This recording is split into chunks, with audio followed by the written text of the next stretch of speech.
Welcome to a new appointment with Spazio Libero.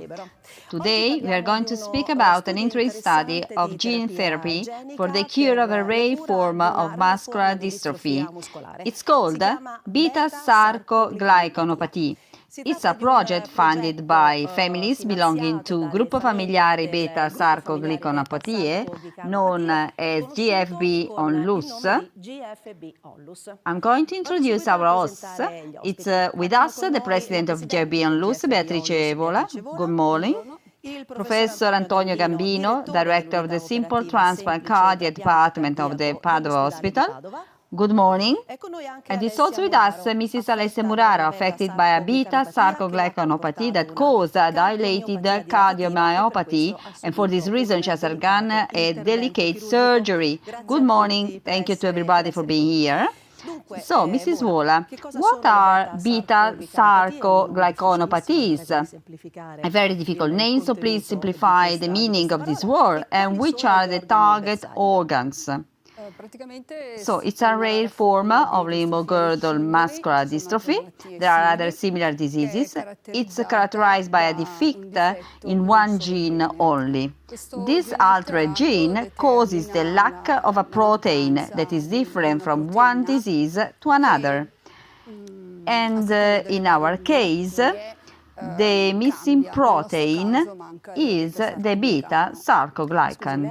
Excuse me, you mentioned girdles. Can you explain better? Yes, I can. The limbogirdle muscular dystrophies are just a part of the muscular dystrophies that cause problems, mainly in the upper and lower limbs, and while heart and breathing are less involved than in the common muscular dystrophies.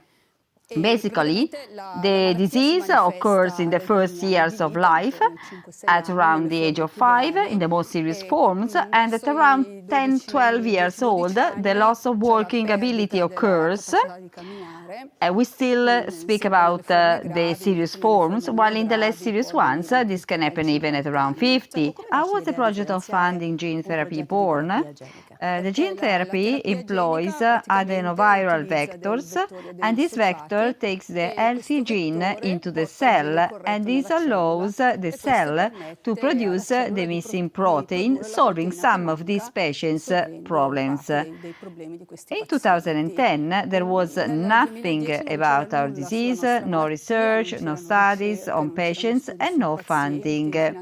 So, as families, we decided to join together. At the beginning, there were just 5 families, and now there are more than 200. This union allowed us to fund this project with $1,500,000 that had as a result 2 important scientific publications just issued in this period. And from this year on, we are no longer alone in the funding, but 4 American associations joined us, and we are the only European association that took part to the MyoNexus Therapeutics company. Professor Gambino, while waiting for the possible results of the gene therapy, the disease progresses until it involves the heart. How is being done in these cases? Well, what prevails is the idea of life. We have to mend the situation for the patient's life, and in this case, in this specific disease, when art is involved, and in this disease just only the 20-25% of the forms have got a cardiac evolution. Unfortunately, this was what happened to Alessia. At the beginning, we thought that we could help this art by placing a machine, a sort of artificial art, what could become the future artificial art. At the present, it tells us just one ventricle, it's very little, biocompatible, that guarantees an important cardiac output. That is Jarvik 2000. Yes, Jarvik 2000. Was this sufficient for Alessia? Alessia had the plant of this machine in September 2015 at the age of 22. Yes. Yes, 22, but there were immediately signs that the machine was poorly tolerated, and about 1 month later, unfortunately, Alessia was struck by an EMI syndrome. Among the complications that this machine can cause, just in some, not all the cases, thrombus formation into the bloodstream. So this machine caused the formation of a thrombus that blocked a cerebral vessel. And so the final solution is the one of a transplant. This is what happened for Alessia, I think, some years ago. The transplantation occurred nearly 1 year after, and it was very well tolerated by Alessia. So, Alessia, can you please talk about your short story? Yes, when I was 17, I had some heart problems, and they gave me some pills, but then 2 or 3 years later, things went worse and worse as far as the job employment was required. Then Javik was planted, but I had 2 big problems, the EMI syndrome and the Bell hemorrhage. So when I had to choose whether leaving or going on with Javik, nobody knew how long. I preferred leaving and getting the transplant, even if I didn't know what would have happened. And they told me, okay, we are going to do the transplant, but there are more risks for you than for the other patients who are not affected by the muscular pathology. And so you stay strong. Yes, I stayed strong and I signed for it. And so here you are. Yes, I am. And I had the transplant on January 30th, and thank God everything went well. How has your life changed, Alessia? My life has changed a lot. Now I feel much better. And this gave me the strength to live the everyday life, to be able to study, to go out with friends, to do all the things I couldn't do earlier because of my heart disease. Your eyes express your happiness, so many fond wishes from all of us, of course. Mrs. Vola, how is this goal achieved by Alessia important for GFB Onlus?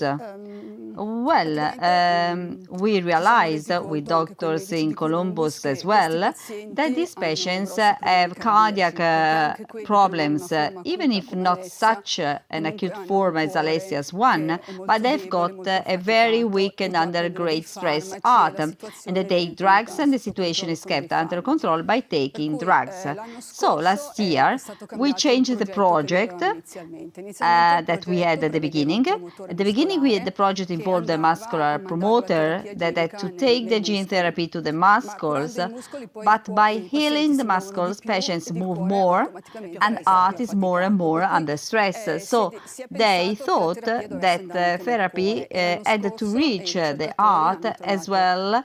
And last year, researchers found MHCK7, that is a cardiac promoter, and gives information to the vector to take the therapy to the heart as well. So we wish we could take away some Dr. Gambino's patients. I hope he wouldn't be offended. We would like to solve some of these problems with gene therapy to improve life conditions for these patients, especially at a cardiac level. We're finishing, so a quick question with a short answer. When will this therapy will be available in Italy? We predict we'll do the second phase of the therapy in Italy, while the first trial will take place in Columbus on the first 6 or 7 patients. We're doing great efforts to bring therapy in Europe in 3 or 4 years' time, and with Professor Torrente at the Policlinico in Milan, we're doing our best because this therapy can be done in Milan. Very well, thank you to Beatrice Vola, thank you to Professor Antonio Gambino, best wishes to Alessia Muraro. Thank you. And there we end this edition, and I invite you to see it again on our website, radioparlamente.rai.it. See you soon. Goodbye.